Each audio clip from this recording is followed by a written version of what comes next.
Hallen gehabt, wir haben Abstimmungen gehabt, Diskussionen dort, das ist echt anscheinend.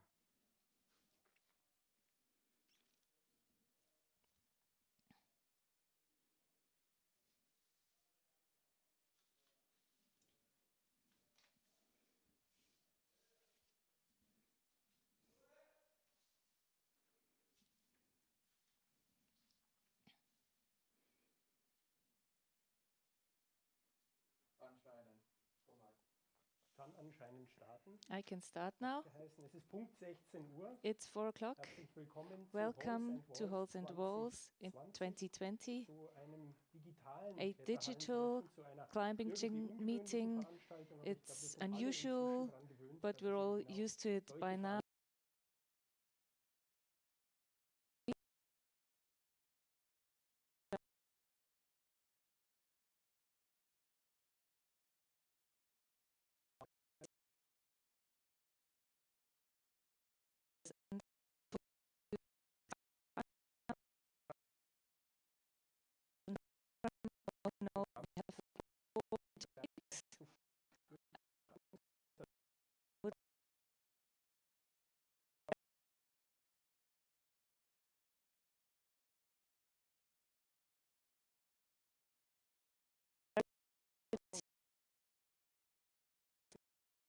erweisen, ob Out in the course of the time if we have time to answer all of your questions, but we will try because we will want to include you here into this round. We have 2 hours, 4 topics.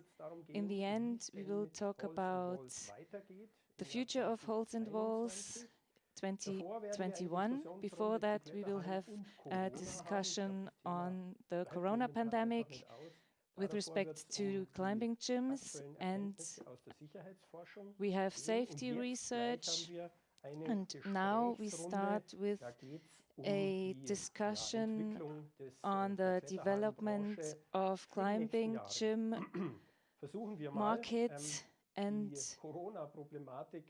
we try to ignore the corona problems and try to talk for the next 40 to 50 minutes on other things. Climbing gyms are very well visited, full at times, and all in all we can say that the branch and the field is still booming. But where are we now? Are we at the peak? Will it go down, or are we at the beginning of a development? Will it keep on rising? I have an echo here. Den Sound wegmachen von hier drinnen. So kann ich nämlich nicht weiterreden, das ist blöd. Regie? Wie sieht's aus? Wir haben hier gerade ein Soundproblem. We have a sound problem here. Bitte den Sound ausmachen. Also, ich versuche es mal weiterzumachen, aber continue, bitte diesen Sound ausmachen. Super, danke, wunderschön. Also okay, stehen wir gerade mit den Kletterhallenbooms, sind wir am Anfang, sind wir schon What is the Peak, development now? Are we on the peak? Are we right in the middle? That will be a question we will deal with in a moment. And who are the many active climbers, those who are starting, those who have climbed for a long time? Those questions I will discuss with Dr. Wolfgang Wabel of the German Alpine Club, who is the manager and deals with climbing all the time. I have also here Christian Benk from Benki Climbing and the bouldering gym Einstein. And we have Peter Zeidelhack next to him, operator of Orgasport, several climbing gyms here in Munich. And we have Matthias Pohlig. He's the manager of Vertical Life. They offer analog and digital services regarding the climbing market. And Matthias, I would like to hand over to you. And we start with a survey which you did with Vertical Life, which was very big. You will give us insights on the market situation and the target groups. Please. Ja, Dankeschön. Thank you. Ja, wie richtig gesagt, haben wir eine größere Umfrage gemacht am Anfang des letzten Jahres. Also Ende 2019, Anfang dieses Jahres. Wir hatten Unterstützung von Olivier Aubel, ist ein Professor aus Frankreich, der uns hier statistisch unterstützt hat.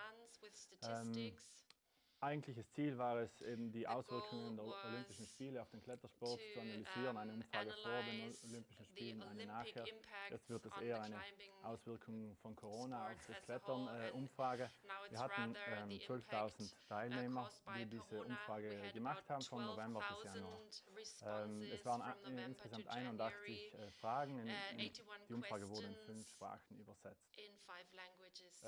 Genau, die Umfrage war relativ weit gefächert, hat Einblick in verschiedenste Themen gegeben, von demografischen Eigenschaften, Interessen, Reiseverhalten, die Medien, die konsumiert werden, die Werte und die ethischen Aspekte des Kletterns und auch das Verhalten. Heute werden wir nur auf ein paar Fragen eingehen. Die Teilnehmer kamen zum großen Teil aus Europa. The participants were largely from Europe. As you can see, more than 80% were from Europe, some from North America.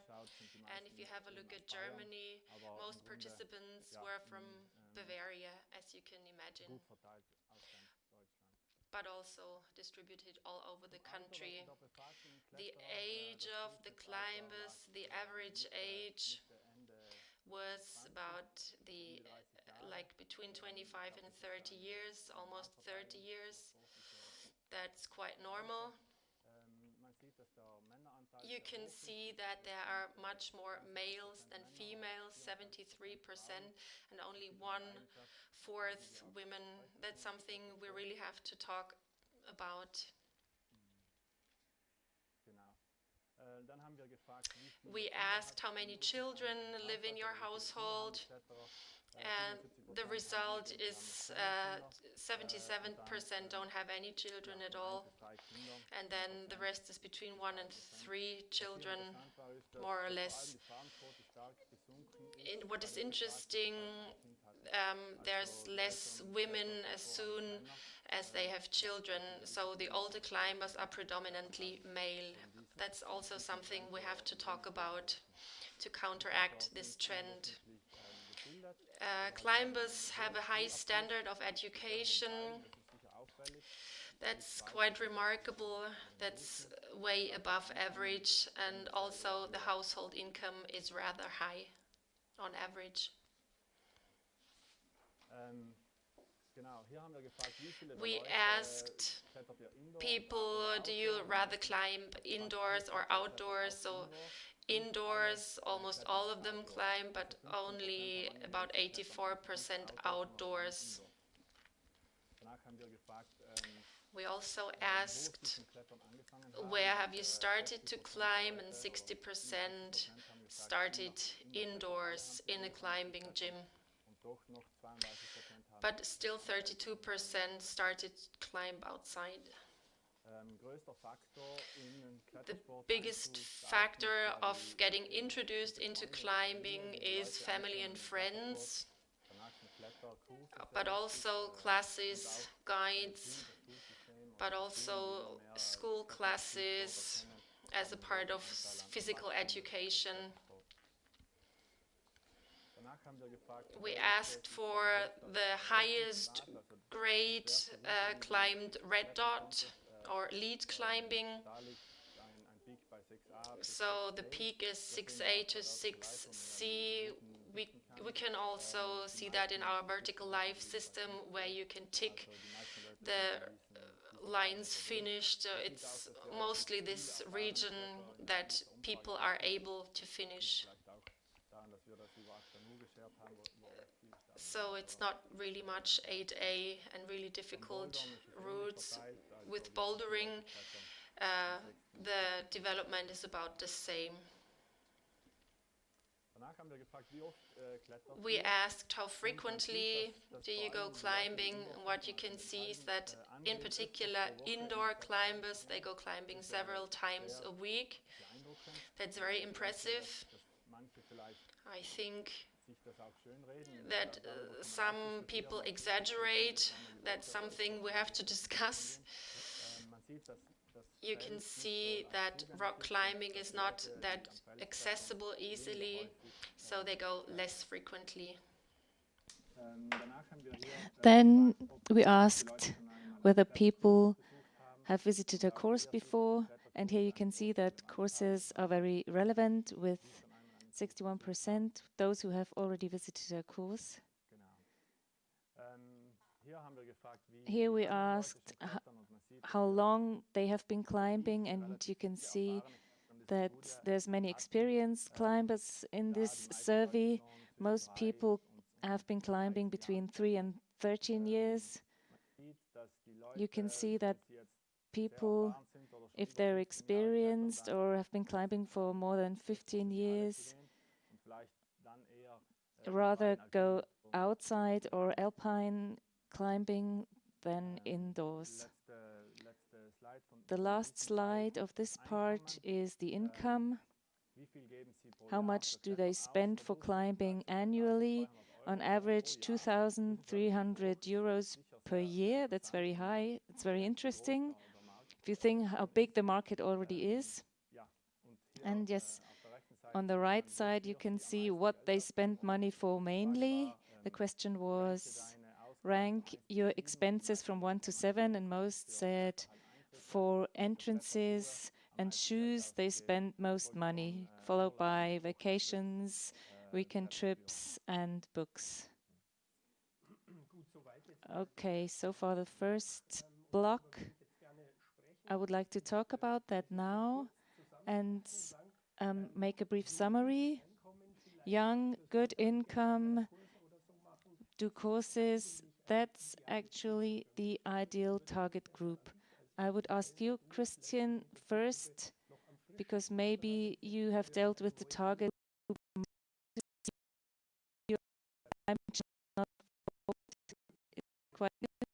Is that the ideal target group? Yes, they are. That's a target group, students, those who finished their studies and start working. That's the majority. The age, as you can see, quite young people. But if you look at the difficulties, at the grades, what's route setting focused on mainly? Well, as a climber, you can assess things, and there's a difference between rock climbing grades and indoor grades, and it's all focused on below 6B that the majority can climb. Most of our guests climb up to 6B. The rest can climb higher grades, but the majority, maybe 60%, can climb up to 6B. You're a route setter, Peter. Can you confirm that? The strategy is not decisive. It's bouldering halls with Christian. We have many opportunities here. On the one hand, we have a different structure in the bouldering gyms. In the lead gyms, climbers are older. What's striking also is that the gender distribution is closer to 50-50 here. We have clearly more women here than represented in the survey. Clearly closer to balanced. The difficulties are about the same as in our survey. We do French grade. You have to compare from rock to indoor, but most people climb up to 7-. Many people do courses, as we heard. Many who start are introduced by friends, but then do courses, which is good news for the Alpine Club. Yes, we're happy about that. As the Federal Association, we have the target to convey information, to make it securer, make courses in the gyms. in our program, training program, we have a big part of education, further education of trainers. There's about 100 courses of further education, 1,000 people participating who do further education and multiply their information in halls, which is very important for safety. That's great that there's many courses implemented, and I was happy about those numbers, which are very high. Otherwise, I can confirm what Peter said. In the Alpine Club, it's shifted towards older or higher age. Women are represented more in the Alpine Club, 40 to 45%. And in our surveys, which are not directed only to climbers but to members, here we have more outdoor climbers than the gyms. I would like to come back to the beginning. Friends are the key to new customers. So how do you approach this subject as a gym manager? Do you have a strategy, knowing that it's the friends who are important and bring new customers? For example, we have like offers like family and friends, or bring a friend, discounts for a climber bringing a friend who's never been there before. That's what we focus on. It's quite successful. We count the people coming back.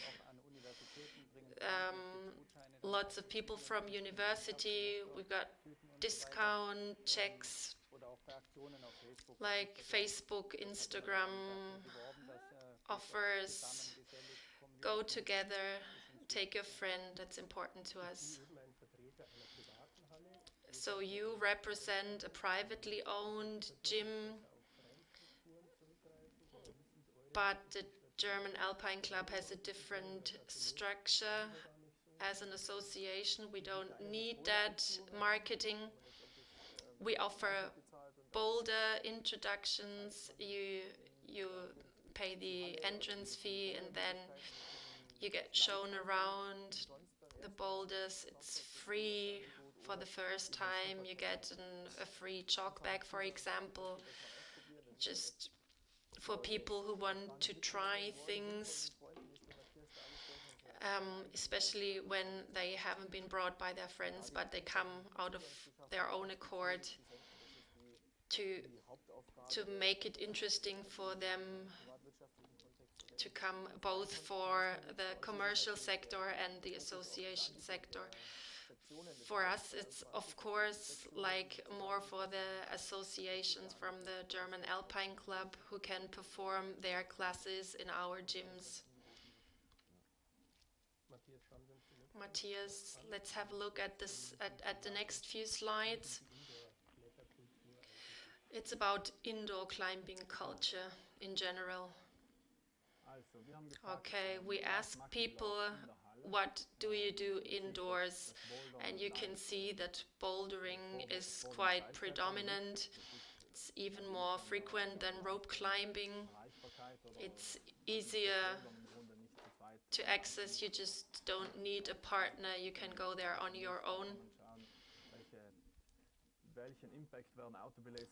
So we have to have a look at auto belay systems to increase the rope climbing sector again. We asked people, how many gyms do you visit? And people answered more than 2, really. And we asked them, how far is it for you to get to the next climbing gym? Most people live quite close to the next gym. It's interesting, but some people take more than an hour to get there. So we have different approaches. In England, people say you have about 1,000 people living around your gym in order to operate a successful climbing gym. Or where I come from, in the northern part of Italy, there are much more gyms for the same amount of people, but nevertheless we can work profitably. We asked what kind of entry passes do you buy, like hourly tickets. That's very rare. A day pass is one favorite. We have point punch cards, monthly subscription or annual memberships in combination with people visiting more than one gym a year, so they may have an annual ticket and then use another hall with a different kind of ticket. And we asked, what other gym activities do people do in gyms? Catering is very important, food and drink. You may confirm that some gyms don't have catering, but they would like to offer it. It was striking that kids' areas are not very interesting for climbers. I think they are very successful, and many people would like to go to sauna after climbing if they don't have to pay extra. That's the last slide of this series. We asked what people rent. Many people rented shoes, followed by harnesses and ropes. You can see that for the indoor area, rental is very important. And I think Peter's gyms offer quite a lot in this respect. Okay, Peter, maybe that's a good question. Kids area, you do offer kids areas. Are they important or not? How do you assess it? How important are kids areas? From my point of view, it's not the entry to the climbing gym where 80% is done by members. We are more focused on families and want to offer programs for families. If you pay as an adult and bring children under 14 don't pay, but we don't push this. We don't tell them to bring their children. We have a normal operation. We want to support normal operation and we want to have different kids areas only as an additional offer for families. Christian, that's not as important for you in Einstein climbing gym. Do you have a kids area? I think you have a different target group. No, our first gym 7 years ago, we didn't have kids areas, but now we have a big kids areas for every new gym. We have kids only gyms now. That's very big for us now. We didn't think of that in the beginning. We thought, students will come and boulder us, but this changed in a completely new direction. In Ulm, we have a family gym now, many children's birthdays now, and ambitious young people who are future customers.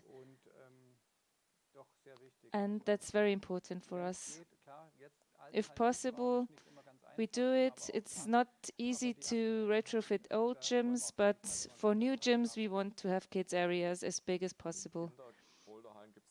And in kids gyms, there's regions for parents to climb, or there's more catering. Bouldering is ever more important. The German Alpine Club is not directly focused on this.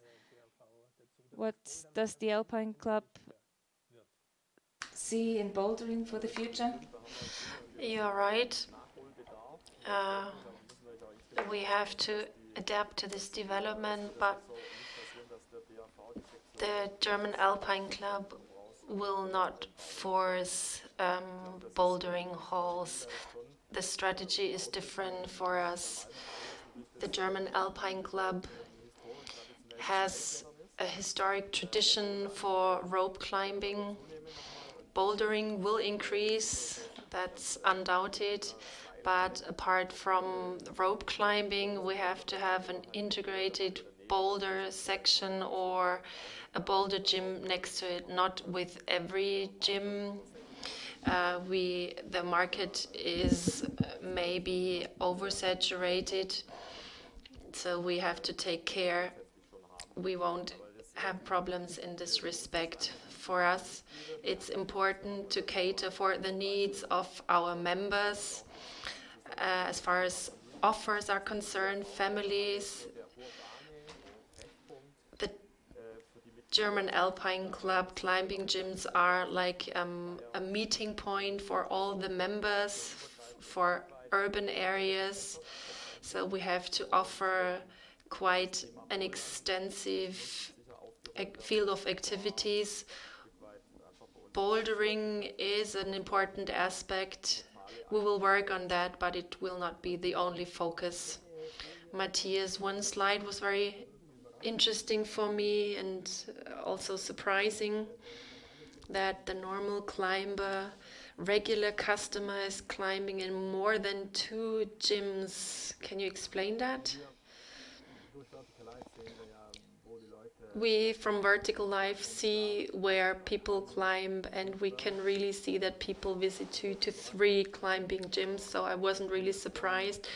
But in combination with the high percentage of annual memberships, it's high potential for climbers having several annual memberships. We can take examples from the skiing sector. We don't want to get rid of the small gyms, but maybe we can associate several gyms together. For example, like the Munich climbing gyms and Battels.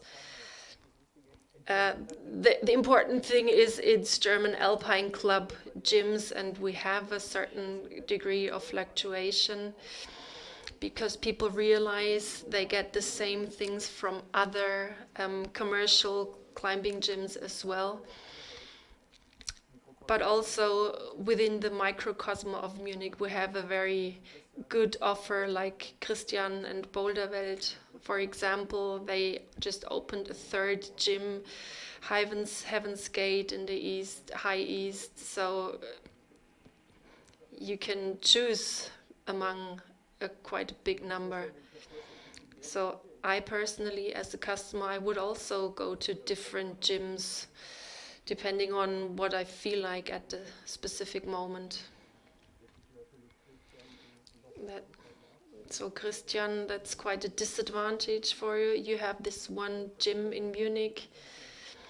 What do you know what your customers, your annual membership customers, have besides that?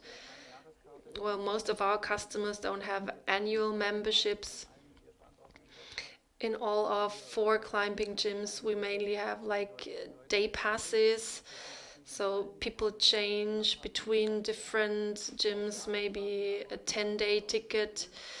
Like in Ulm, for example, there's not much else, so they rather have annual memberships there. But in Munich, the situation is different. It's just so many options. People going to different gyms, like every other boulderer would do as well. Maybe that's even more widespread in bouldering, that you visit more gyms. Yes, I think that's because of route setting. You want new things as a boulderer, you consume more boulders per visit as compared to lead climbing. I think that may be a reason that people want to do different things. Before, you wanted to say something? I think as the German Alpine Club, it's important that gyms cooperate more. We would like to cooperate also with private gyms,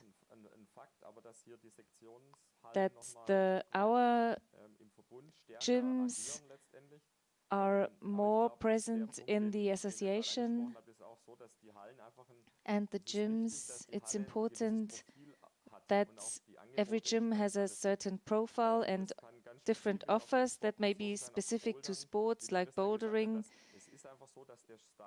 The style in this gym is different to another gym, combined to different atmospheres, so that you can change between gyms and have different offers or topics, like in the field of health, prevention, therapy, inclusion.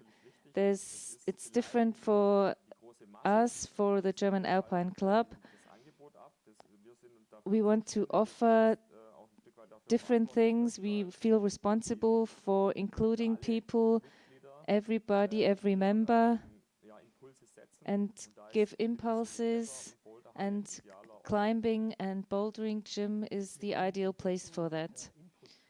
The third input part, Matthias, is on ideal types of climbers from your survey cliches.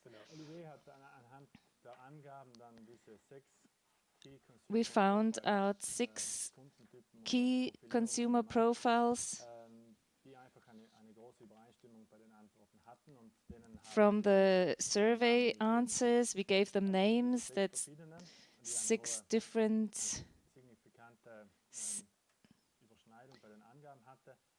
types significant here: the beginners, recreational climbers, hardcore boulderers, ambitious generalists, alpinists, and the climbing elite. You can see here on this slide where they are located, where they go to, indoor, outdoor. Do they climb a lot or not so much? You can see that the beginners and the recreational climbers and the boulderers are mainly indoors, whereas the others go more outdoors.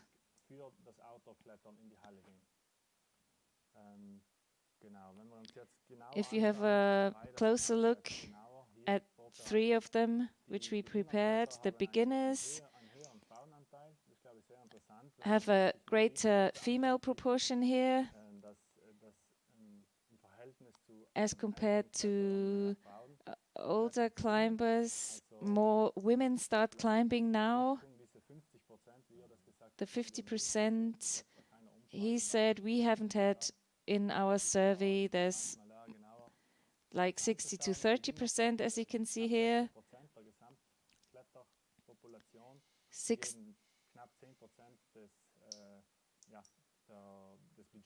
They have about 10% of the spending. They do not travel a lot. They do not take part in events, and they start climbing in climbing gyms. The grades they climb are low, between 4th and 6th grade, French grade. The recreational climbers look for partners to be able to climb more. The average age is 32 years. I was surprised here, quite old. 20% of the overall climbers are recreational climbers. That's big target groups for climbing gyms. They like to climb outdoors, do travel, climbing vacations, but do also other activities on vacation. Only part of it they spend climbing. You can also see that the events many people take part in events, very successful events in gyms. Every gym has different activities or competitions. We have the hardcore boulderer as the next type, focused on bouldering males mainly, only 20% females. They train in the gym for ticking routes or projects outside on the rock. They really like competitions and do lots of climbing trips. Large part of them started to climb indoors, but some really started bouldering outside on the rocks. They hardly do rope climbing. They are really boulder focused. So we have them all together, our 6 types. We only talked about the 3 left ones. When you have a look at it, so in your gyms, what are the most important customers in terms of cliches, or maybe you have a different opinion? Peter? For us, I would also take the 3 just discussed. The all-rounder, I would add to that. It's more important for us because we have lots of members from the Alpine Club, but also when having a look at Munich, we have lots of alpinists living here, so all-rounder alpinists. And also the recreational leisure climbers. That's the largest part of our climbers. Many of them went outdoors before and now they visit gyms. Christian, is there a recreational boulderer? Usually it's the rope climber, but you don't only have the hardcore boulderers. We have beginners, lots of beginners. That's somebody who hasn't climbed before, and many people who just go bouldering from time to time, who wouldn't dub themselves as boulders, but people coming, bringing their friends, they go bouldering once in 3 months. The people then who rent shoes because they don't have their own, and just do bouldering in addition to their other physical activities. And beginners. We will get back to the question as to how often they return, but Wolfgang, having heard what the others said, in Munich it's recreational and the all-rounder climbers, but from the German Alpine Club, is that a southern German statement, or what are our target groups? Well, more or less, yes. We have a focus on beginners and recreational climbers. I would add the boulderers to this aspect. And we in the German Alpine Club, we have all people combined. You have regional differences as to how the gyms are used. Saxonia, they like their special kind of climbing holds as they have it outdoors, but for example in southern Germany, here in Munich, we don't really have top rope lines. We do lead climbing here. In other parts of Germany, rather further up north, it's different. It's mostly only top rope lines. Here it's more the outdoor ambition. Everything we do in lead. These differences do exist. These are regional differences which reflect themselves in the gyms as well. We try to sum up people. We have the cliches here, special groups also, but otherwise I think we more or less have the left side. Matthias, when I dealt with your sheets,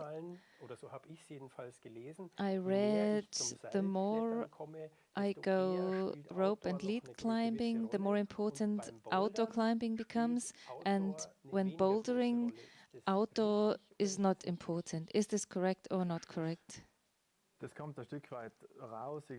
Yes, that may be boulderers, hardcore boulderers, as you may call them, define themselves by competitions and gym climbing. They are most active in our app.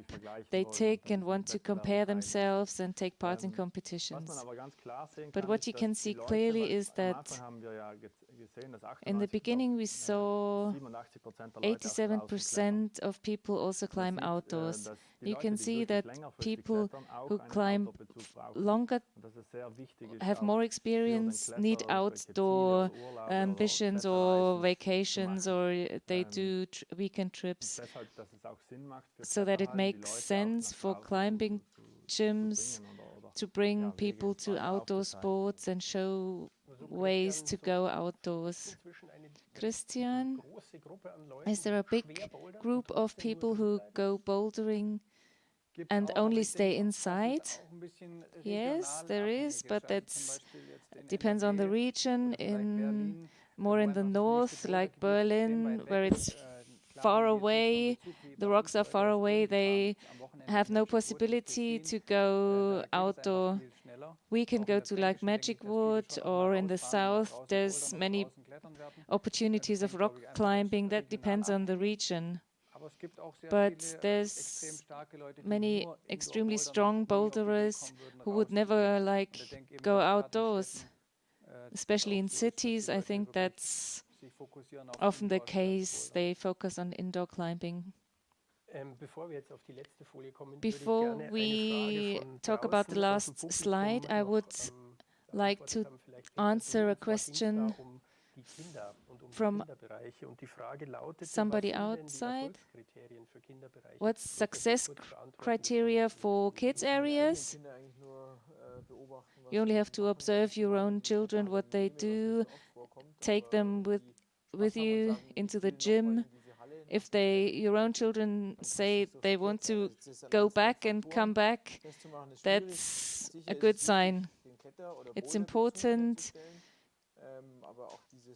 to show them, or like do hide and seek games and play parts, tunnels, dark and lights, that play games. That's what attracts children. What would you say, Christian? It's the same with us. 5-6 years ago, we had the idea to build an indoor parkour and try and get parkour runners as customers. That's not the case, but our children love it. They only want to go to the parkours. The children's birthdays happen there, so we were lucky.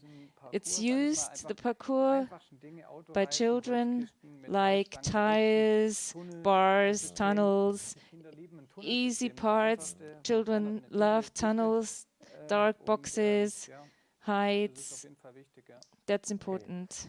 Okay. So far, this question was answered. And now the last slide, which is Matthias, the next slide is not from this survey, but it shows how frequently people go climbing before they either climb forever or stop climbing. We have the numbers from different surveys.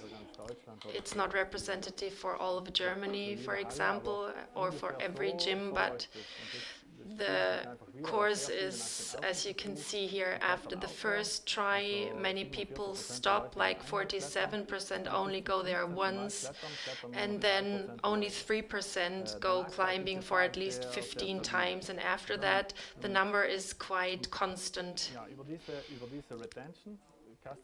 This is the customer retention quote, and this is what the whole industry has to think about. This is what decides whether we will be successful with our strategies. We have to try to bind customers better, to increase the retention, the return rate of our customers. The better you introduce the people and bind them, the more frequently they will come, bring friends and so on.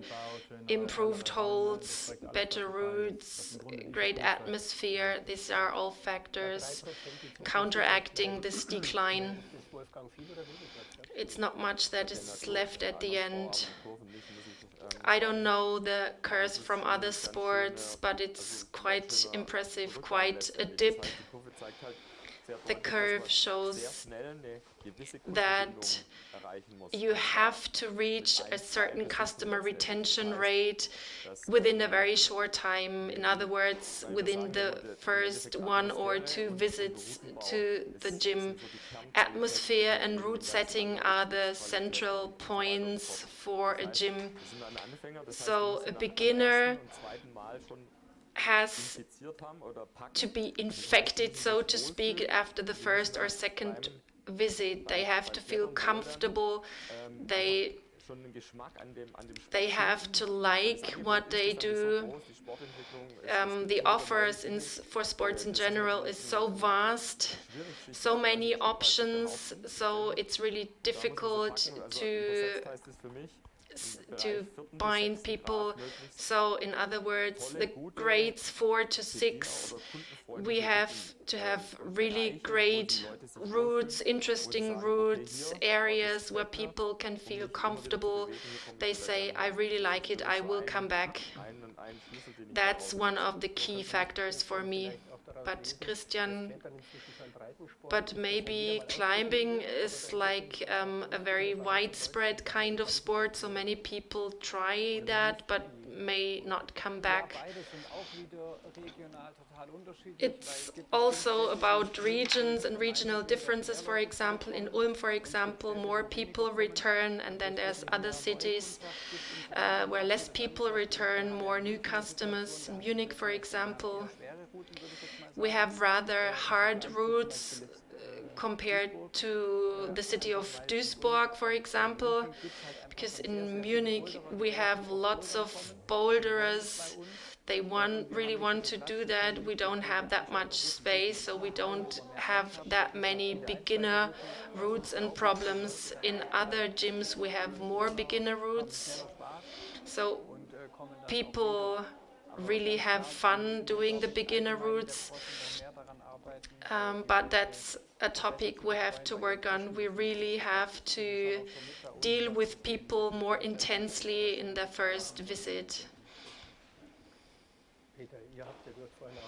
Peter, you said that you show the people around in the gym.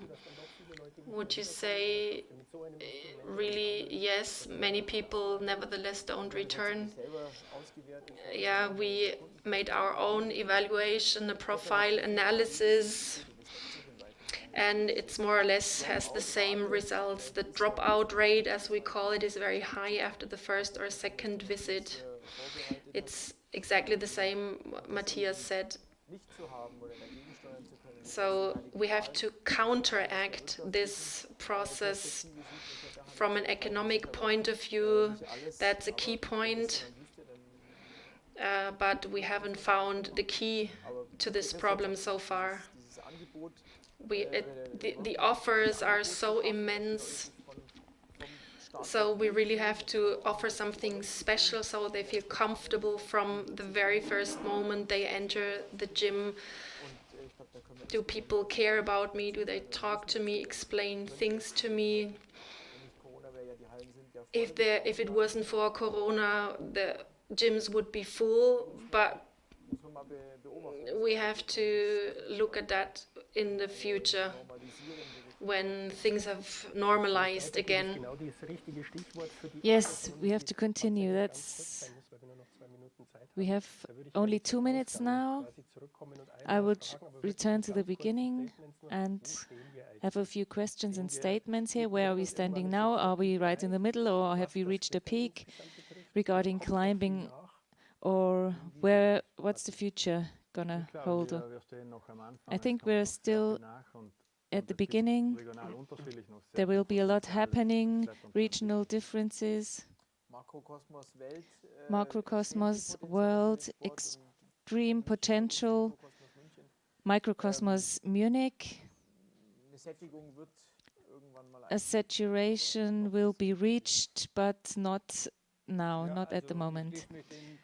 Yes, I think that's correct. I think there's potential in many regions with different concepts in many directions. No saturation. I don't know when we will reach saturation in sports. Wolfgang, you may finish. I see no saturation. Climbing sports and bouldering and everything is so manifold. It's sports and we can be happy about that. You can start as a child and do it until high age, and that's really outstanding here. We have a good basis and that's really great. I think we have lots of development ahead of us. There's regional differences, but there's regions where there's a lot of competition.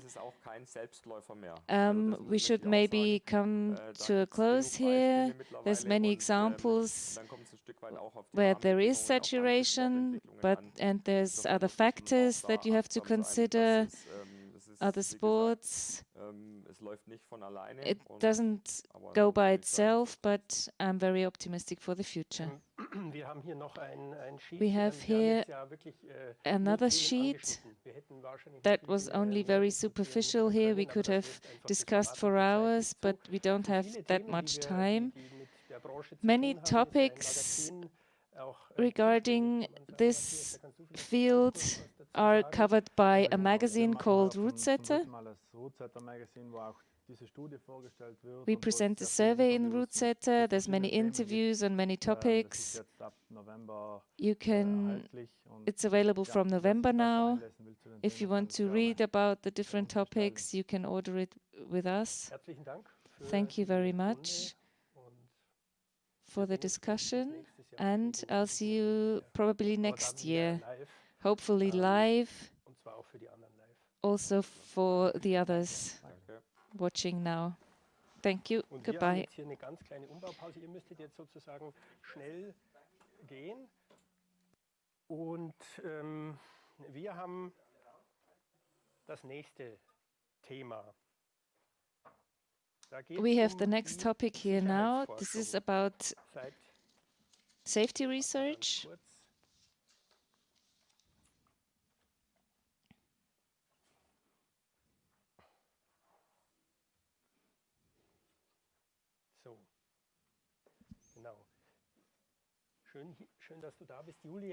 Welcome, Julia Janotte from Safety Research of the German Alpine Club. It's 1 year since the last Halls and Walls. You've been working on many research topics, not only on indoor climbing, but also other topics. And we will talk about 3 topics now that you worked on this year. On the one hand, it's auto-belay devices, it's PPE, and it's accident statistics. We start with your presentation. You may start now. Okay. Dann möchte ich starten mit einem Thema, I would like to start with a topic which was very dominant last year, that was auto-belay devices. I think everybody knows those devices. They are used in many gyms. They are installed at the top of the wall. You don't need a partner. The device belays, as you can see in the picture. It pulls in the rope. They are used on speed competitions, as you may have seen. There have been technical defects with those devices, and now we have an example here from last year, which was reported to us. In a climbing gym, an accident was reported. A staff member was climbing, and during climbing, the rope wasn't pulled in anymore, and there was a popping noise and the rope fell down. Background is that the spring responsible to pull in the rope had broken, and there was a callback by the manufacturer, and they tried to solve the problem by exchanging the springs, and a redundant second spring was built into the device. And we tried to look at this from a different aspect. And what we realized is that these devices are certified pursuant to a certain standard, EN 341, and it's for rescue restraint systems. This standard is not really considering demands as they apply in climbing. These devices are not constructed for falling climbers. They are not implemented for that many lowering processes as occur in climbing gyms. So in the end, they sell a product which really hasn't been certified for being used in climbing gyms. We had a close look at the safety aspect exchange with TÜV Süd, for example. We have a recommendation saying that only devices certified pursuant to the EN 341 norm, class A only. There are 4 different classes, A to D, and only class A has to fulfill the highest requirements. D is the least quality one, only one lowering process, for example. In addition, there is a test specification which has to apply for the climbing gym devices additionally. What's interesting, in the EU standard boards, there has been talk about this topic, and there's going to be development in this field. The recommendations can be fetched on our homepage, also the frequently asked questions and manufacturer statements as to the specific devices, how to deal with them. In additional, basics apply. As a gym operator, you have to observe the indicated lifetimes. The devices have to be serviced and maintained. The operator has to perform visual and functional testing. And what we all know, that accidents were caused because people were not tied in correctly. There's no partner check, like in the case of normal rope climbing. So what's important here is that information, advice has to be applied to the devices. From next year, we have these 2 signs you can order in our shop. The left sign is to be attached at the bottom, and the red one a bit higher, like at 3 meters, so that people are reminded if they clipped in. Okay, let's go to accidents that really happened in climbing halls last year. Together with Kleber, we did a statistics on accidents and every year we analyze the accidents that happen in gyms, accidents that were reported. In 2019, we had 220 accidents with ambulance services. Of those, 66 happened in rope climbing and 145 bouldering. And as we can see here, that's the accidents distributed to the body region. In the right diagram, we can see that in bouldering, most people injure their limbs, like arms and legs. broken legs, shoulder, typical bouldering accidents. When rope climbing, there's more severe accidents, here represented in red, where head or torso are injured, like broken hip, head injuries, and multiple injuries are more frequent and more severe, as here usually the head or torso are injured, and in addition arms and legs. What's the result of the accidents? In bouldering, they usually fall onto mats that may be controlled or uncontrolled. What's striking is that protocols indicate that people have little experience jumping and landing. Even if they jump off controlled, they may get injured. That shows us we have to maybe do more prevention work, show them how to do it correctly. Climbing injuries, we can see here in red. Most injuries happen in lead climbing, but also 25% in lowering. That's extreme because lowering is a process that's usual and that may be controlled. What's the result of the injuries? In rope climbing, people fall to the ground, and many people hit the wall, where this leads to severe injuries like broken legs.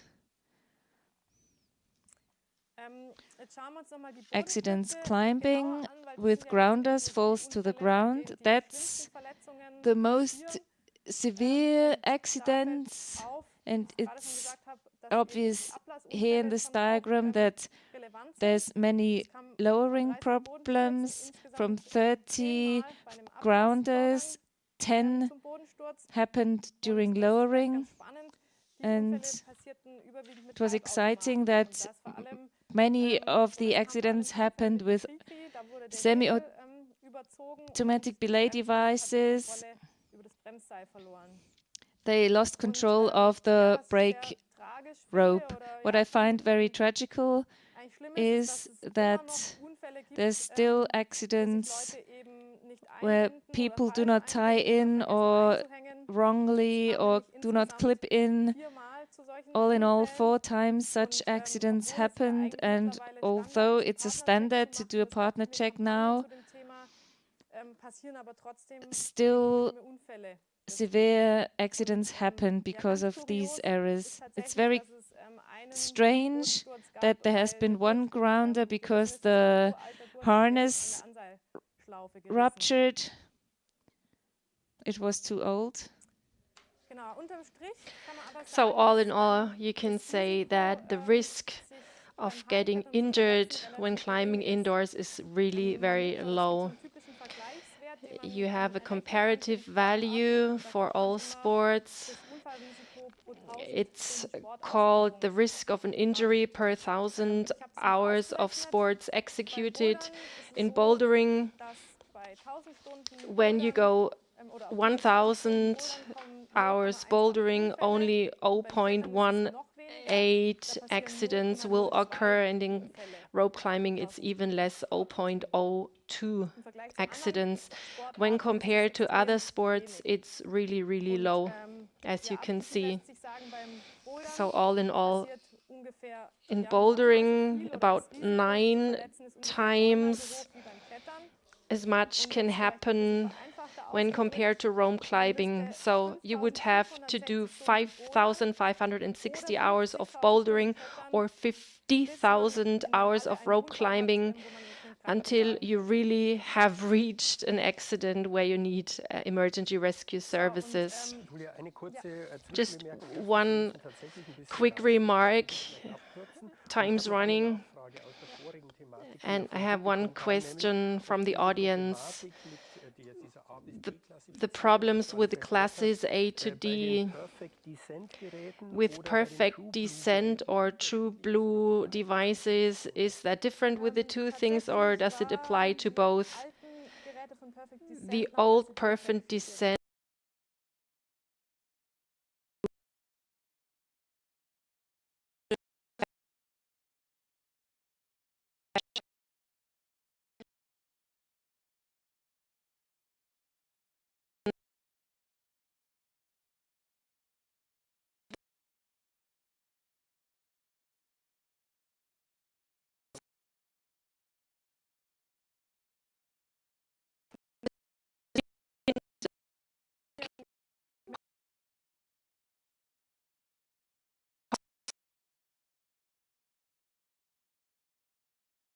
example of this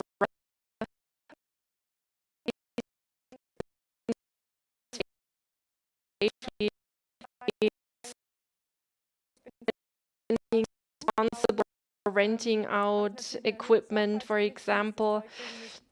I have to service and maintain the equipment. We have a special training for this topic.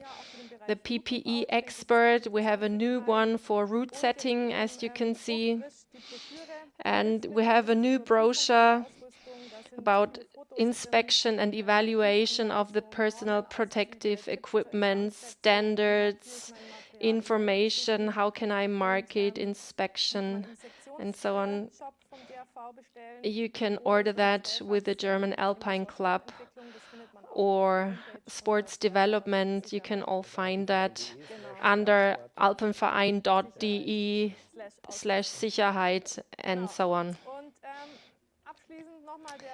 So a final remark for all gym operators: if you have any accidents, critical situations, please report them to us. We are dependent on the information you give us. It's dealt with anonymously, and we will all gain information from your reports. It's important for us to work from that and draw conclusions. Important information in the end here, Julia, and I think I'll see you again next year at Halls and Walls, and we'll learn new things from you again. Thank you so much. Damit kommen wir wieder zu einer ganz kleinen Umbaupause. Gehe wieder an meinen alten We have a little break now. Wir haben jetzt gleich die zweite große and we'll start with our second big discussion. Den Titel können alle da draußen jetzt Everybody auch schon sehen. Corona-Krise. Aber wir warten kurz, bis can now read the title, Corona Pandemic, Experiences in Gym Operation and What We Can Learn for the Future. Aber wir sind eigentlich ganz gut in der Zeit. Wir sind genau 2 Minuten drüber. Ich glaube, we are in time, so wir haben vorhin das Thema we had ausgeklammert, also das Thema Corona. Jetzt schauen wir eben umso the topic of drauf. Corona now and focus on that. The second wave is even more important now than during the first wave. Many gyms are closed now, and that doesn't only apply to Germany but to all of Europe. Many lockdowns are happening, gyms are closed. In Bavaria, for example, we are here now in Munich. It's still unclear.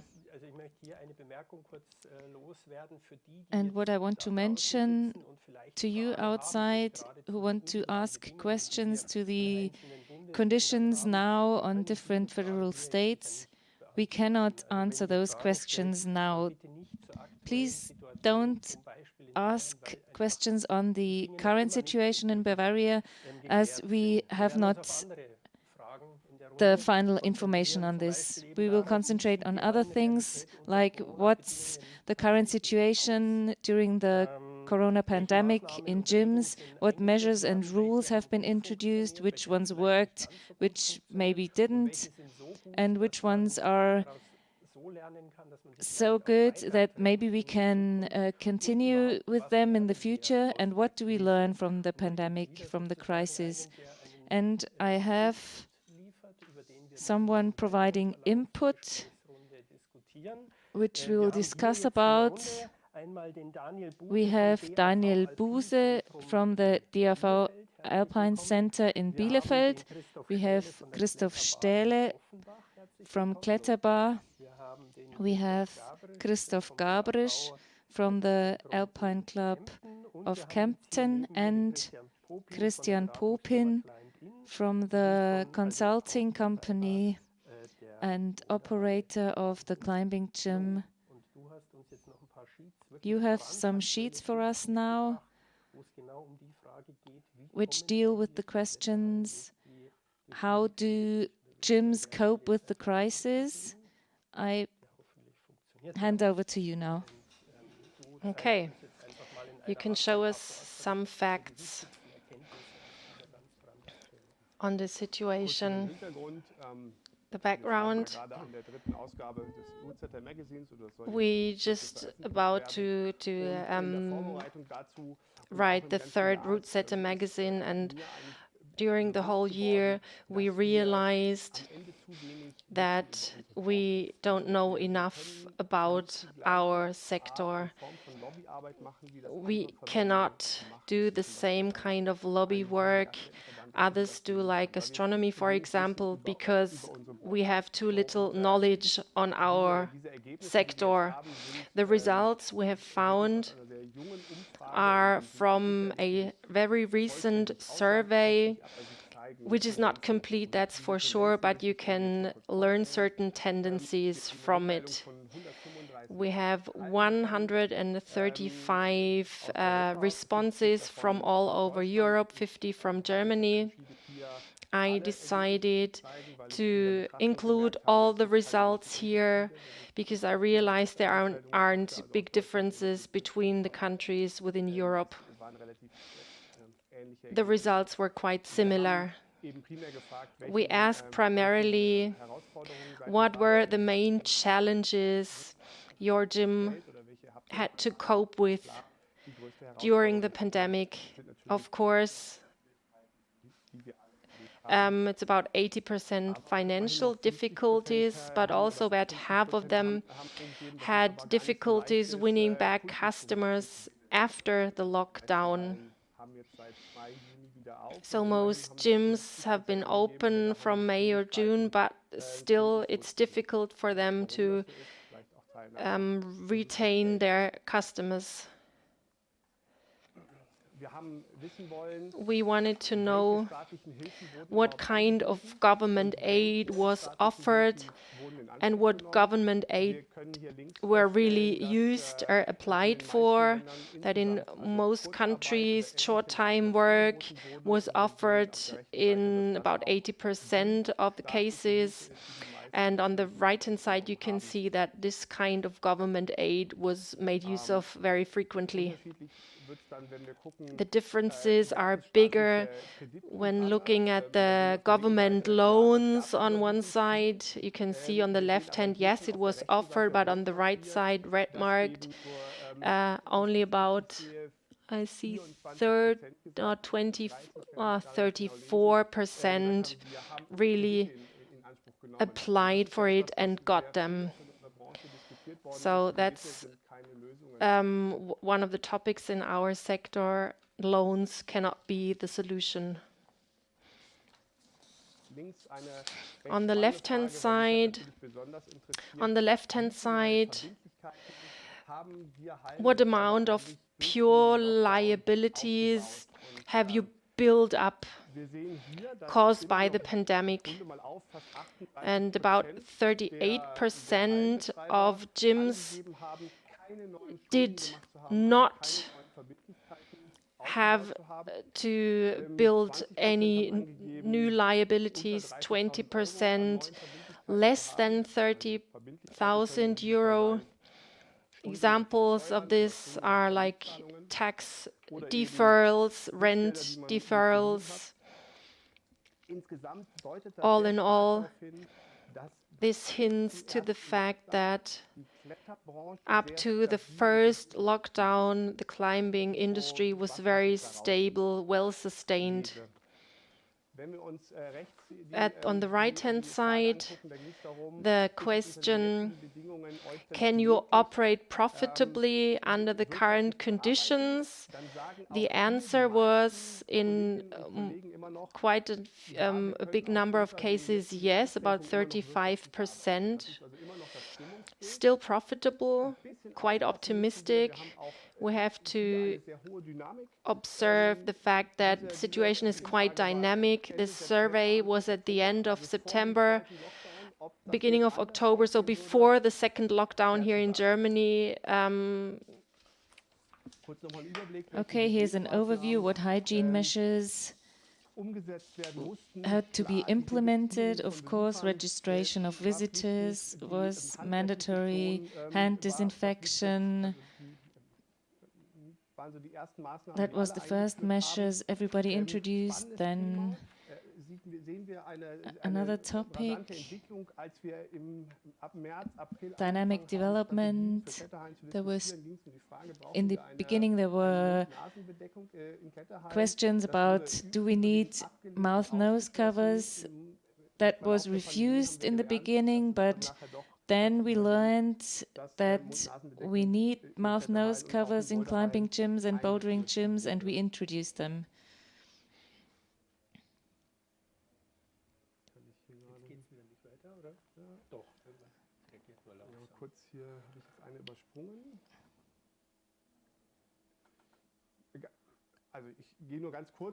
Only briefly here. We can see clearly that almost 45% said we have to work with capacity limits. I think you can confirm that from your gyms. That's one important point. Most gyms have clear capacity limits now during the pandemic.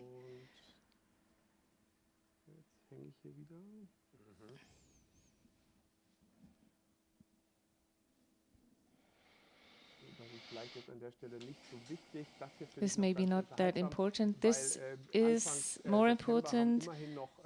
In the beginning of September, 45% thought there would be no second lockdown, but now we are right in the middle of it. It's a very dynamic process, and it's difficult to find data you can rely on for the future. That was the survey was made end of September. When you could maybe imagine there might be more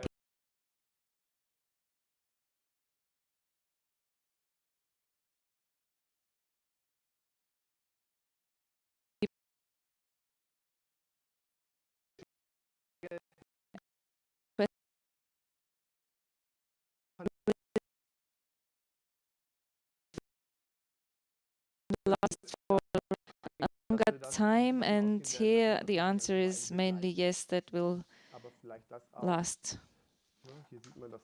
And here you can see it again. 46.27% say growth will be slowed down for a long time. Growth we saw over the last years, although we said we were not, or we are quite satisfied with what's happening on the market. So I'd like to say something to the first point. 50% fear for the future situation. Will customers come back? We have 3 climbing gyms in 3 different federal states of Germany. And I think I know what's going on in other federal states. It was great. I was really fearful in the beginning. Will people come back? Will they be careful? No, not at all. Like during the week, people working home office did a break climbing. Like during the day, the gym was full. So for our gyms, taking 3 federal states, that could not be confirmed. So maybe that's one of the effects, that the distribution about the hours of the day is much more favorable. Like before, only the evening hours were crowded. We have not introduced slots. The distribution was quite easy. So, but the latest development was towards the evening hours. Others use time slots. So maybe you can tell us something. We in Kempten, we have slot booking since for the last 4 weeks. The impression is the distribution is more even. We have a special case. We can admit people from 6 in the evening, additional people, but people made use of this, especially Fridays. Up to 10 o'clock, we've had quite a number of climbers, much more than last year, for example. How does this slot booking system work? Can you explain the technical aspect? You can book that on the website. It's called Kletterticket booking. You can see which slots there are places available. You can choose between 1, 2, or 3 hours of attendance. We don't only do a reservation, but a real booking, and it works really well. The customers are really reliable. They book it and then they turn up. They book only 1 hour, for example, like last week, where we had to reduce the cape capacity to have not that many people in there at the same time. So people took a slot of 1 time. Okay, I just go for a short bouldering session and that's enough. So 1 hour, it's more the boulderers. I can tell you, but I think yes. Rope climbing for 1 hour, that's not much time. How's the situation in your gym? The distribution is easier before noon. People in general come more frequently.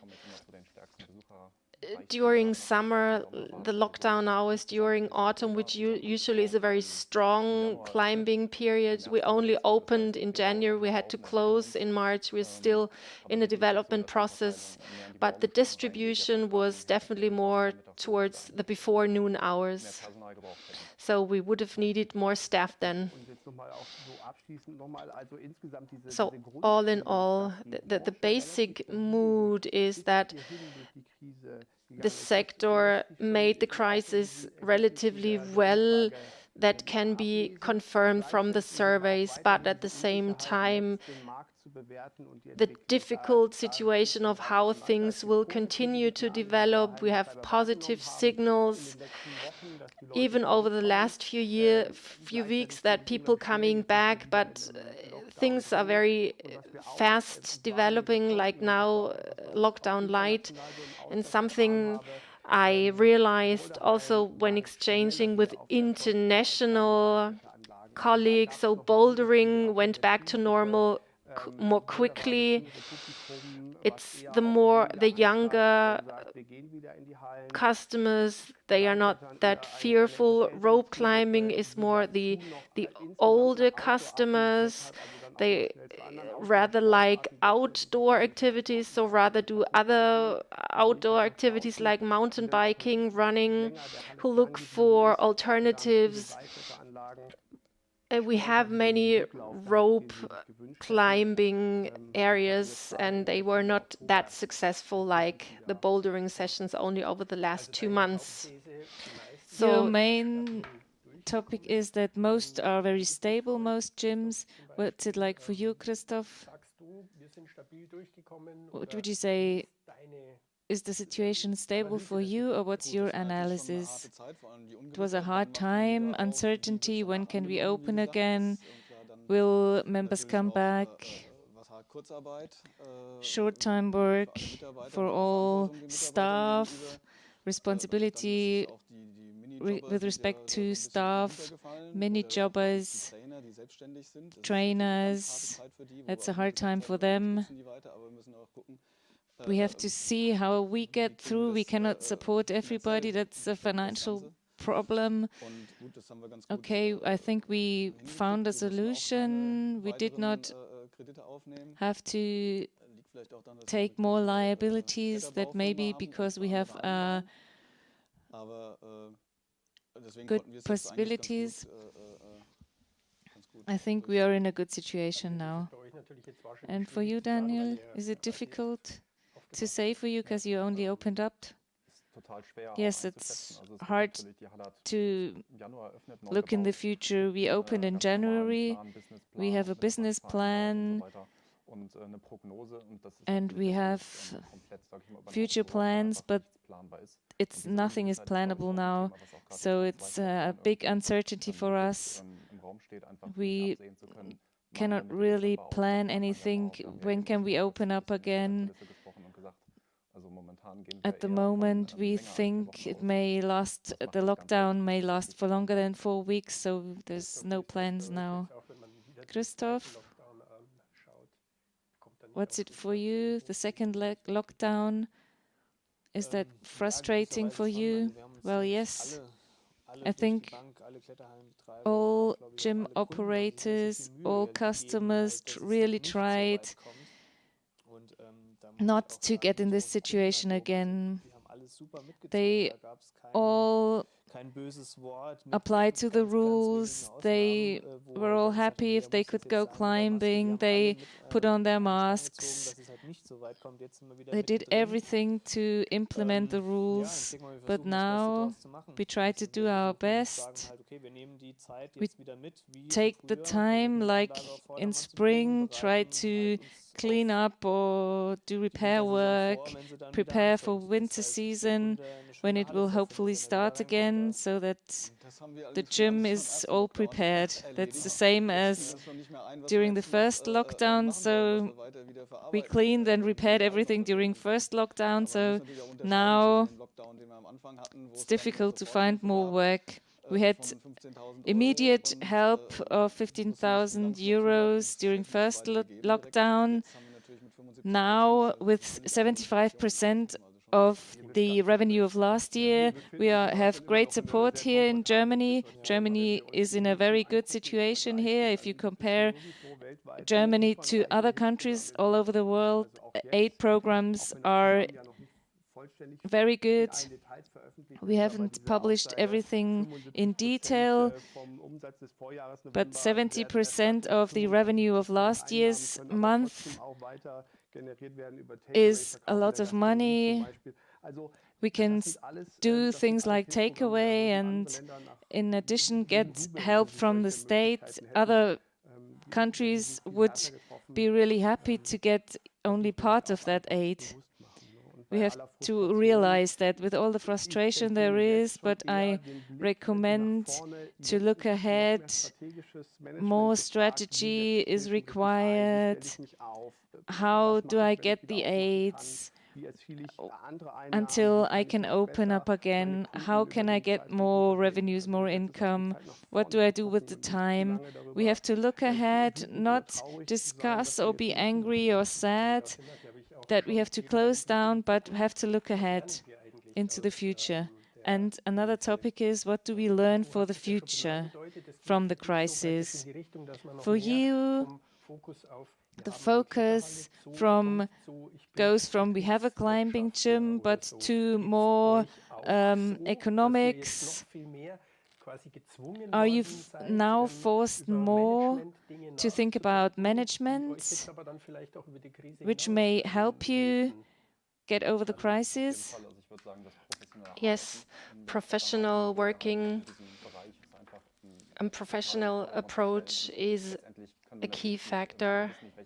We don't know when the next crisis will come, how long will this crisis continue, so structure, pattern, things guide the customers in a way so we can work profitably in the end. Christoph. I think it's rather difficult for me to see something positive in the current situation. You have to have a proper management. You cannot do without it.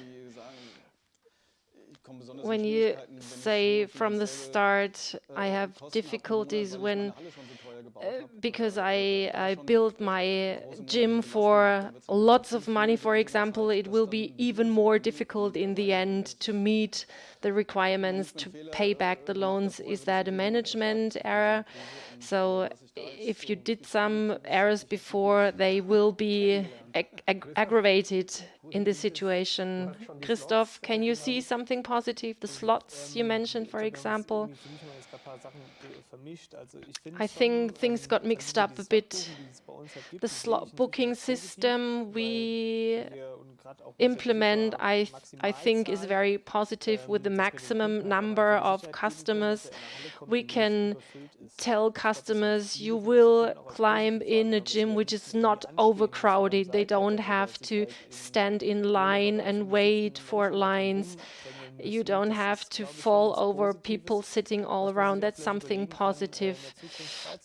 So maybe you can think about keeping this in the future. Take tennis courts, for example. You have to book the court before. There's a maximum of 4 people for one court, so that may be implemented for our sector as well. In general,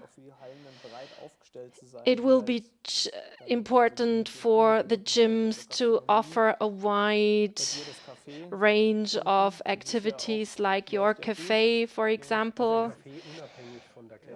So a cafe which is not directly dependent on the gym.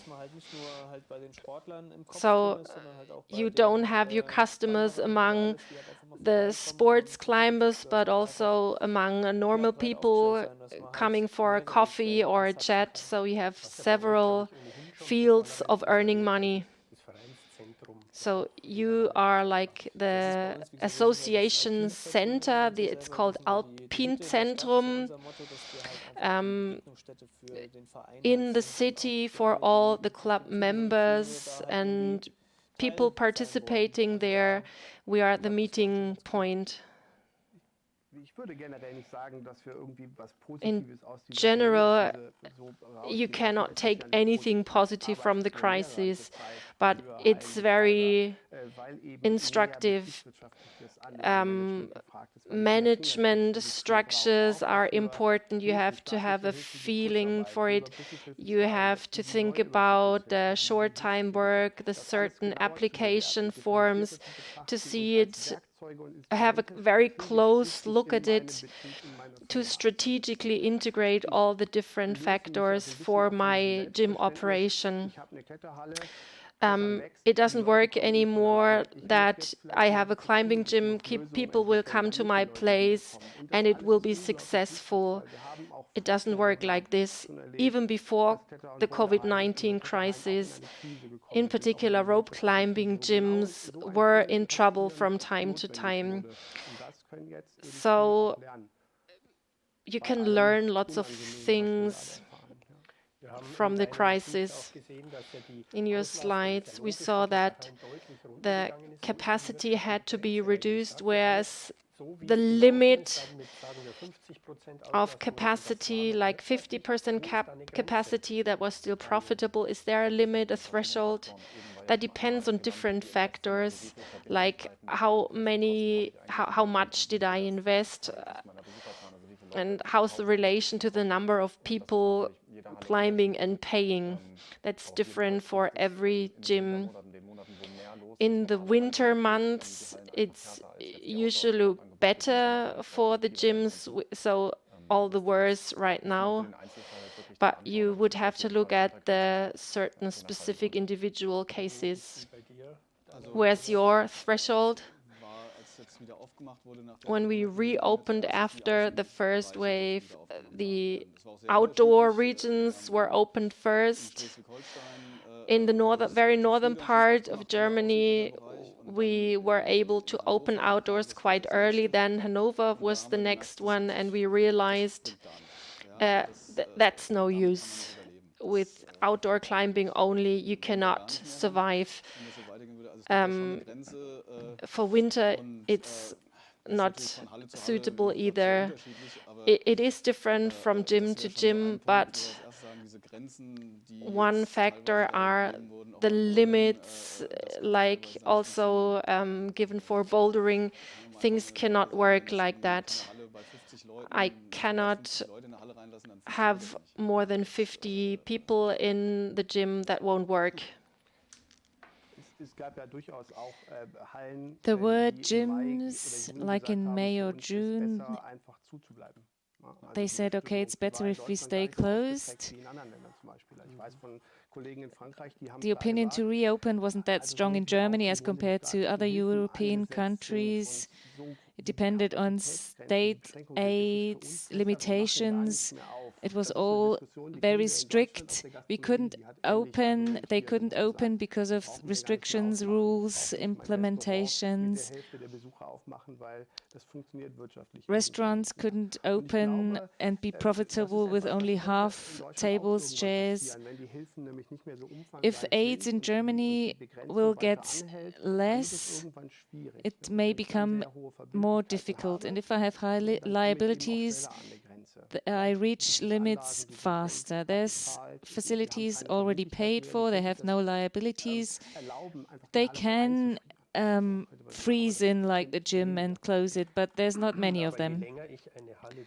The longer I close a gym, the more customers maybe run away or do not come back, and in particular regulars. What can we do to retain regulars, to see that they come back? For us, I didn't have the feeling that regulars did not come back. The faces you see in your gym are more or less always the same, only very few exceptions. You have to do a good job, have good offers, and then regulars come back. There's a reason why they come back. They like your offers. Maybe you have to show them you're still there, to show signs of life that gyms are open. Yes, we use social media. All gyms used Instagram, Facebook, different profiles. Their regulars could see what was done, route setting, repair works.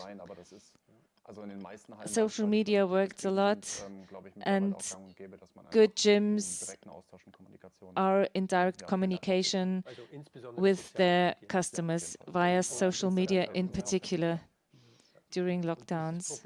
And the problem with people not coming back, you didn't have that?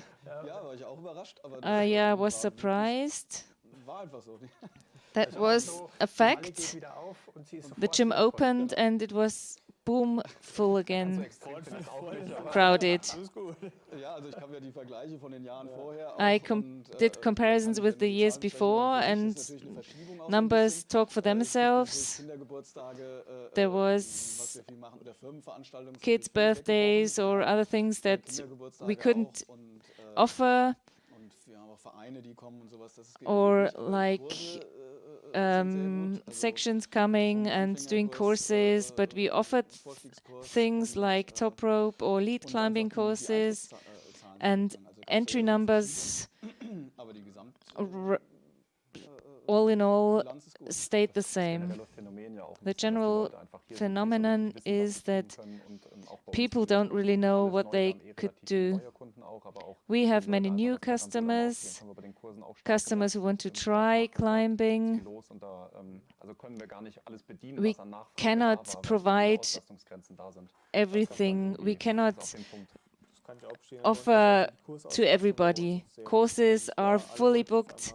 Everybody wanted to come back. I'm quite critical about this. The courses could only be offered with a certain offset, time offset. Everything like instruments of attracting new customers could not be performed for a certain time. We had a big delay. We just came back to a phase where these offers could be performed, and then the second lockdown made an end to it. And we don't know yet what the impact will be in the long run. So maybe customers say, well, it's open again after the next lockdown. Maybe we try something else.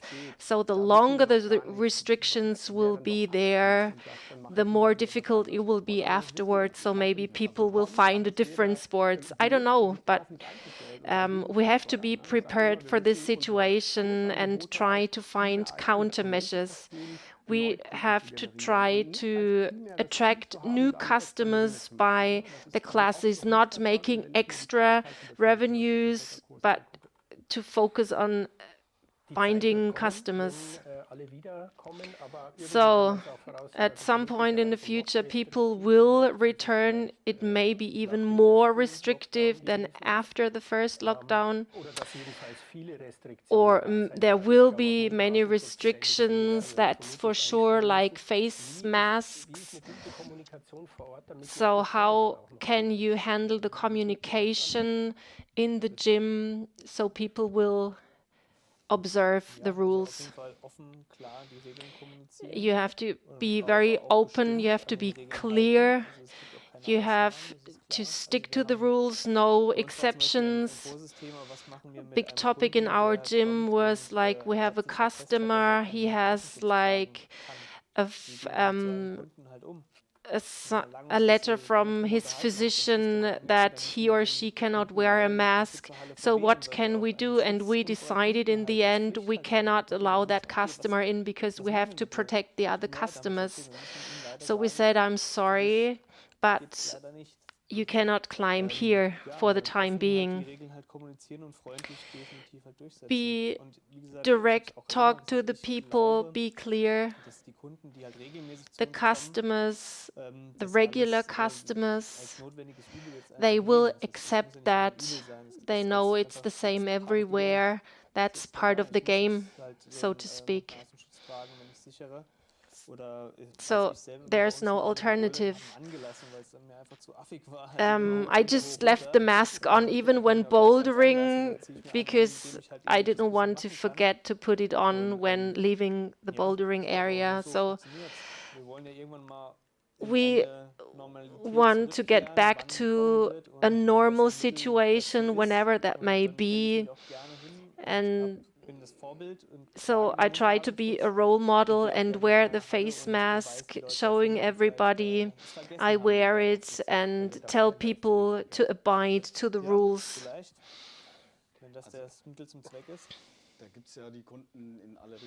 We have very different kinds of customers, very panic, fearful customers, and others who don't want to wear their masks at all.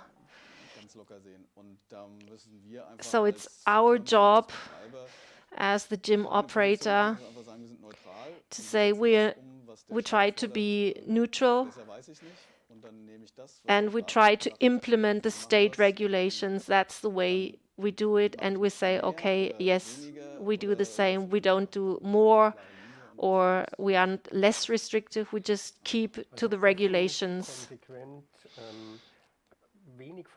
Be direct, try to work with rules, not with bans. We try to implement the legal requirements, regulations. We didn't have to wear masks in the beginning because we have lots of space, we can keep our distances. Meanwhile, we have introduced the obligation to wear masks, even with the development over the last few weeks. We told that to everybody, and I think that the customers were really, really great. They want to go climbing, and then they stick to the rules entailed. So, for me, it's important. I don't know of any one case so that sports facilities would be a super spreading event or venue. So I hope it will be better in the future. We're almost at the end now of our meeting.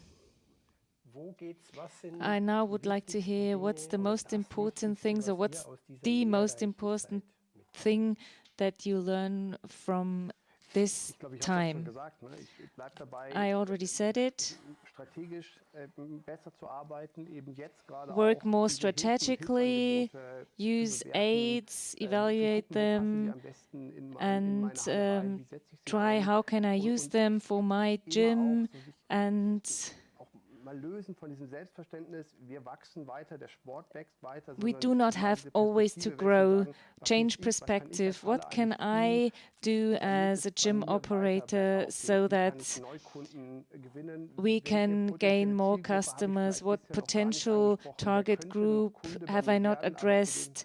What new customers could I get? What could I offer?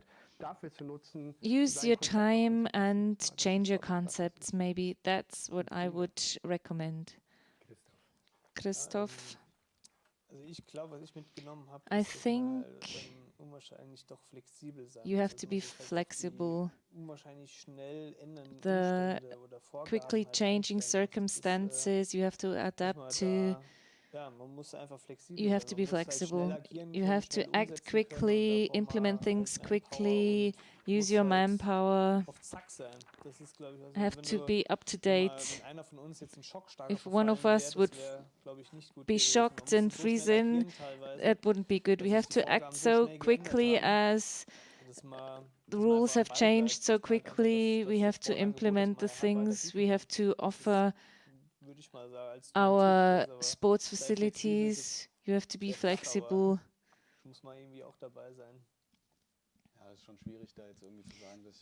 It's difficult to find good things. I learned from the pandemic. We focus on basics, marketing,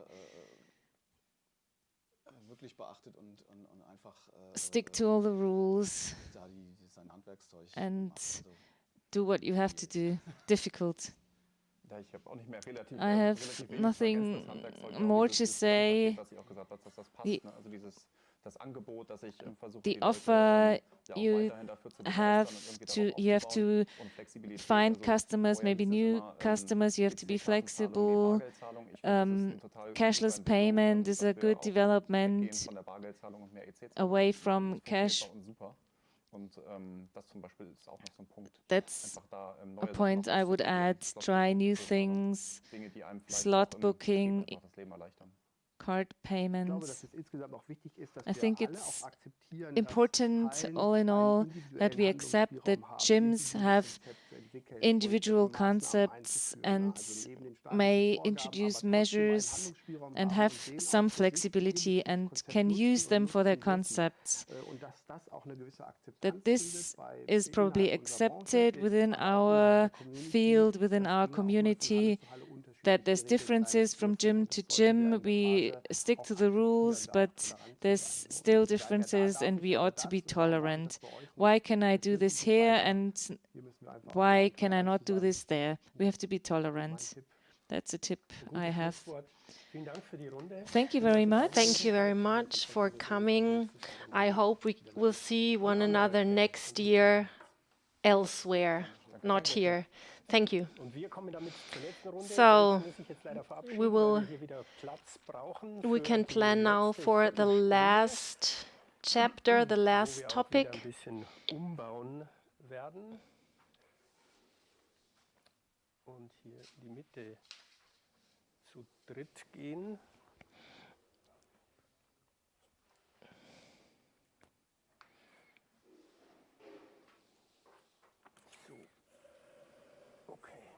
Den müssen wir so lassen, damit wir die Säule nicht im Weg haben. Na, wir sind jetzt auch schon richtig auf der Zielgeraden quasi. Herzlich willkommen. Welcome. Stefan Reisinger from the trade fair of Friedrichshafen, Eurobike, for example, and Elias Hittala, I think you all know him, all the people watching. First question for you. So what I'm interested in is, were there any situations where you wanted to add something? No. No. I'm very positive that the general situation is not that bad despite the COVID crisis.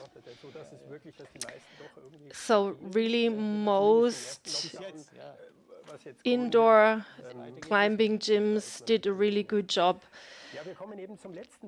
So the last topic is, so it's about halls and walls.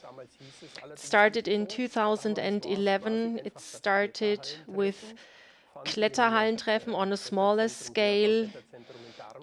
It was held in Darmstadt, and from 2016 was still Darmstadt, 2017 it was Nuremberg, then 17, 18, 19. We met at the Nuremberg Trade Fair and Convention Center. This year it's purely digital, and from next year on it will be somewhere else. So who can imagine? So where will we be next year? I want to give you some more background information why we go somewhere else. Okay, we will be in Friedrichshafen next week and next year. Halls and Walls has undergone an amazing development. We ourselves were quite surprised. The first 6 times in Darmstadt was overcrowded, and 2017 in Nuremberg we were really successful, lots of visitors, lots of exhibitors, and the development over the last 2 years was so immense. We have to find a different format. We are not a convention organizer, we are an Alpine club. We have a different job. So we try to find a cooperation partner even in 2017, managing, organizing the visitor aspect. We did it ourselves for 3 years. We're successful. It really was fun, but it won't work any longer. So we tried to find some offers, and the Trade Fair Center in Friedrichshafen, I think we found a good partner, which in the future, visitor management and exhibitor manager are managing are 2 different things. Halls and Walls, the exhibiting thing will still be our job. The symposium part will be increased, will be enlarged in Friedrichshafen. Halls and Walls will be embedded into something else. There will be a new name. You can explain that, please? We are part of another convention. I'm very happy we got the job, that in future we can provide home for Halls and Walls in Friedrichshafen. We will be perfect hosts. That's what we want to be. And we met at that point where the German Alpine Club was looking for new structures and solutions, and we were touring with the idea to organize topics about height and security, and that's the concept we offer next year for the first time in Friedrichshafen. It will be called Vertical Pro. That will be a new concept dealing with all those topics. And in this respect, Halls and Walls is perfect as a first building block, and we are really looking forward to this cooperation with the German Alpine Club in Friedrichshafen, and may further develop it together with you. That's our common project. We want to provide more service, synergies with other fields who deal with similar technical questions and issues. And we want to focus on it being alive, and you can try out a lot live presentations. We have all facilities. We can implement many things, and we want to connect community. We take over something which has grown over time and has a strong feeling of community, and we want to support that, and we want it to stay like this. We talked about height, belay techniques. What field are you referring to? There's many applications. There's not only climbing gyms or walls, not only climbers who are high up. This is also in rescue operations in the forest, in working fields. If you work high up, like if you clean windows at heights, you have to deal with problems or security problems, technologies regarding security and safety, and we have many cooperations and synergies here. We have talked to other fields, institutions, associations, and many are interested. Stefan said we want to further develop it together. Where is it going? Where's Halls and Walls going? Where is it now?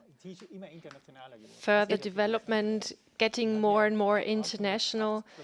In the beginning, 2017, we had 80% German visitors.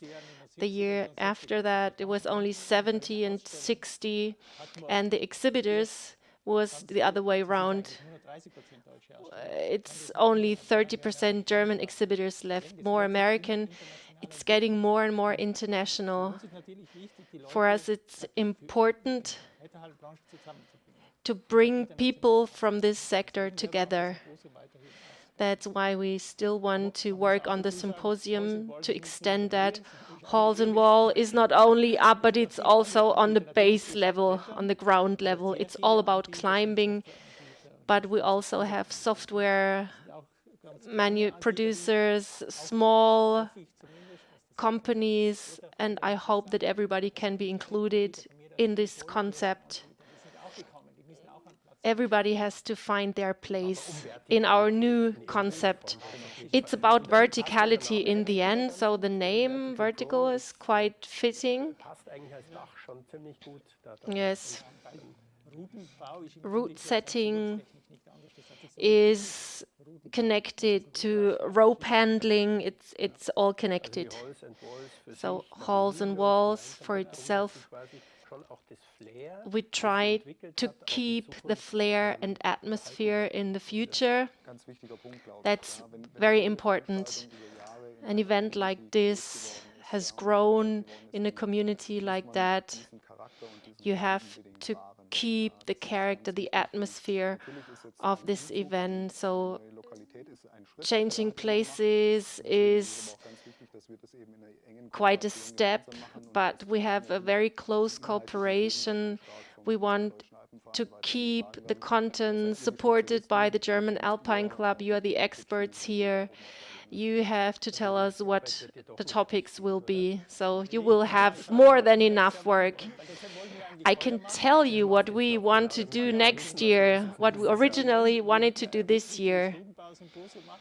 We really want to do a big deal on route setting. Route setting, good routes, that's the most important thing in the gyms.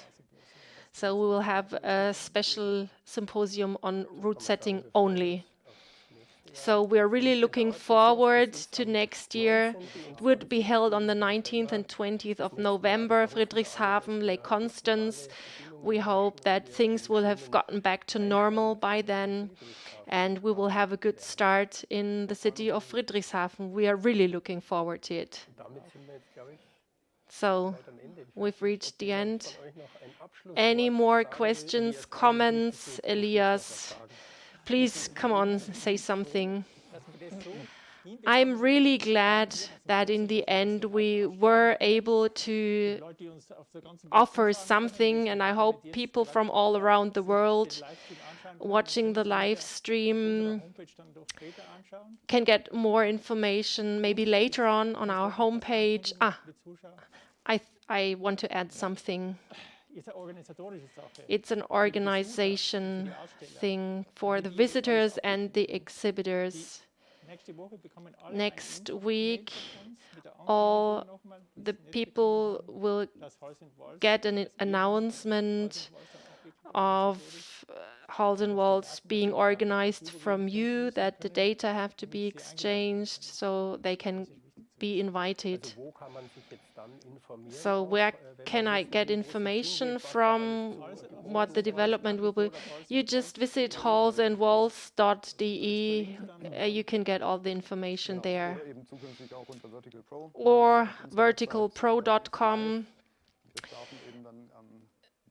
We'll start on Monday with our official communication. That's the kind of exclusive preview now for the people watching right now who are interested in how things are developing. So we're just about to start. That was a very exclusive set of people, an event like anybody could have watched. But the people frequently attending halls and walls were invited, the audience, we invited the people. I think we've really reached the end of it. We had 2 hours of talks. We are just on time. A digital event has different rules compared to a live physical event. So we had to coordinate things, but in the end, it all worked. Thank you for your kind attendance. If you want to watch things again, there is a replay available on the YouTube channel of the German Alpine Club. You can also retrieve it under halls&walls.de. So I want to say goodbye to you, say a special thank you to the 2 of you, to have a good future before us. I hope you got lots of information, and I hope to see you in 1 year in Friedrichshafen.